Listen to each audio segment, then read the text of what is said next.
Let's support our coverage using Blueberry, the community that gives creators the ability to make money, get detailed audience measurements, and host their audio and video. Get 30 days to try out the service using promo code BLUBRRY004. Congratulations. Why, thank you. What a great honor. It is indeed. Wow. Tell me what Dan Law does. So we're introducing our new CleverCharge. So this is a home level 2 charger. Yep. And its uniqueness is we've got a patented technology using our CleverKey. Okay, I'm going to move this back now so we saw it. Yeah. Okay, so this is a charger for electric vehicles. Like Tesla. Yep, like a Tesla. Okay, or this is the charger. Can you just hold that up? Yeah. There you go. You got it? All right. So then essentially what this does is this plugs into your electric vehicle. Yep. Into its standard diagnostic port. Right. So what this lets us do is it lets us take vehicle data off of the vehicle. Okay. Combine it with what the charger information knows. Right. Into a home charge management system for the customer. So this device would be in my garage or my home or whatever, my garage. In your garage or outside whatever. on a pole. Exactly. Okay. Now, what CleverCharge does is it basically, as an example, let's say CleverCharge has figured out that you drive about 50 miles on Sunday, right? Well, Saturday evening, it looks at your vehicle and it says, hey, the car's in the garage. It's only got 30 miles in it. And I know he needs 50 tomorrow. So I'm going to give him a CleverCharge AI alert letting him know you don't have what you need tomorrow. You need to plug your vehicle in and charge it right now. And the other thing that CleverCharge does is CleverCharge imagines a future where homeowners have more than one EV, more than one charger. So as what you can see here is the CleverCharge app, right? And as you can see here, we got multiple chargers in this one place called Cabin 2. And we got Dad's car that's charging right now, right? And you can tell that because it's up near the charger and it's green.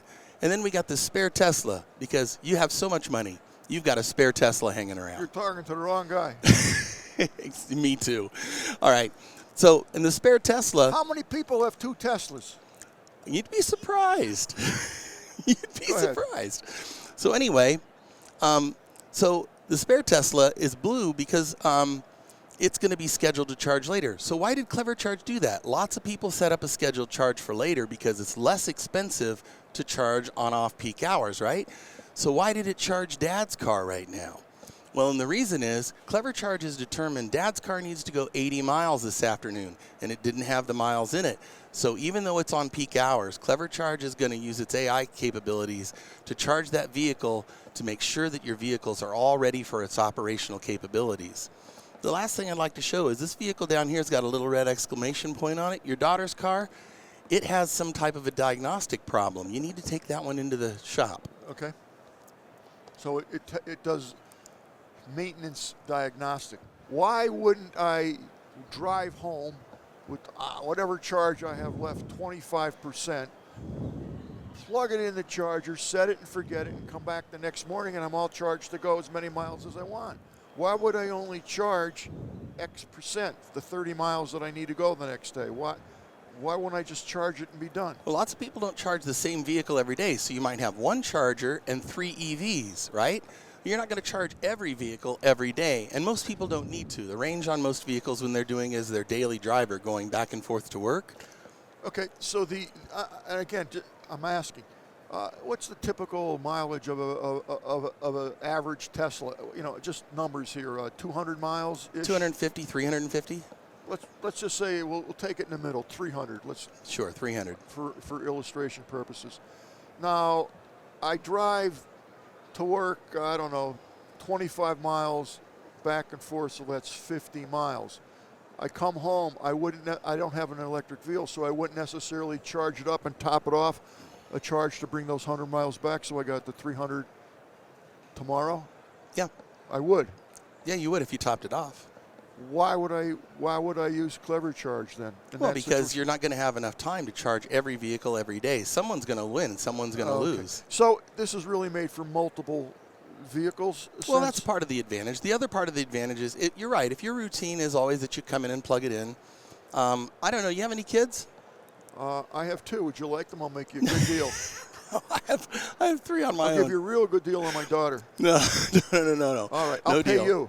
No, go ahead. So I don't know about you, but my kids, when they were growing up, there was a time I had 5 vehicles in my household, and He's still smiling. God bless you. well, it's an interview. I gotta smile, right? I gotta look happy about it. Yeah. And there were times my son would come home and say, "Dad, can I borrow your car? Mine's out of gas." And I'm like, "What? You forgot where the gas station was?" Yeah.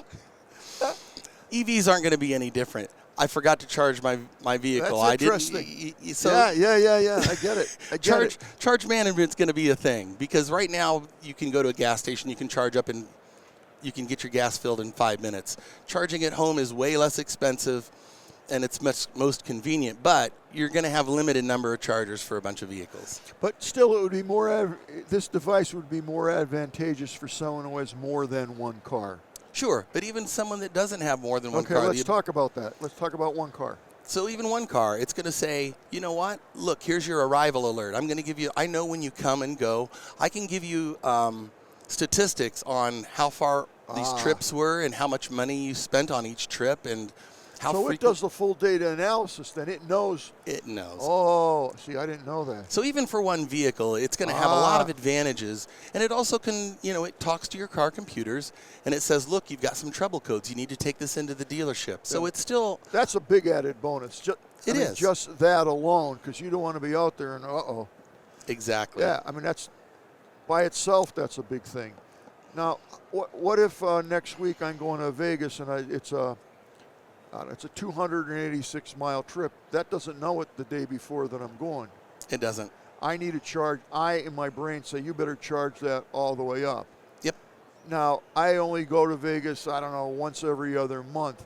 Will that realize that, hey, once every month you've had a pattern and you actually go to Vegas? It would eventually. So Thursday night, you don't need to worry about it. Yeah, we'll take care of that. Really? Correct. So it monitors your driving patterns. Yes. Okay. How long does it typically take to charge a vehicle if it's at ground zero?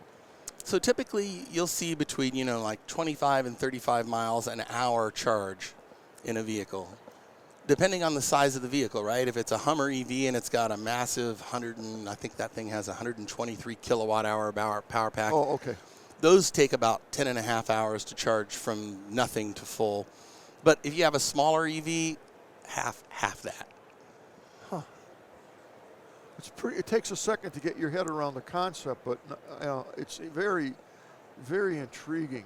What else can you tell me about it?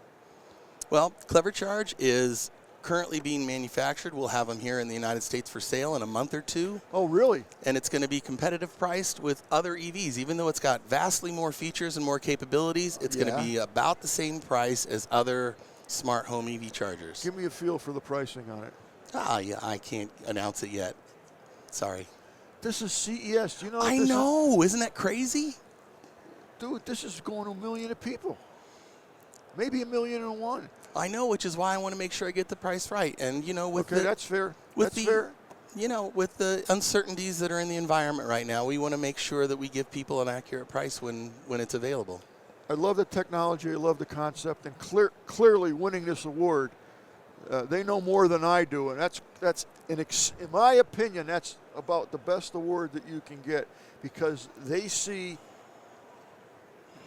thousands upon thousands of devices. Yeah.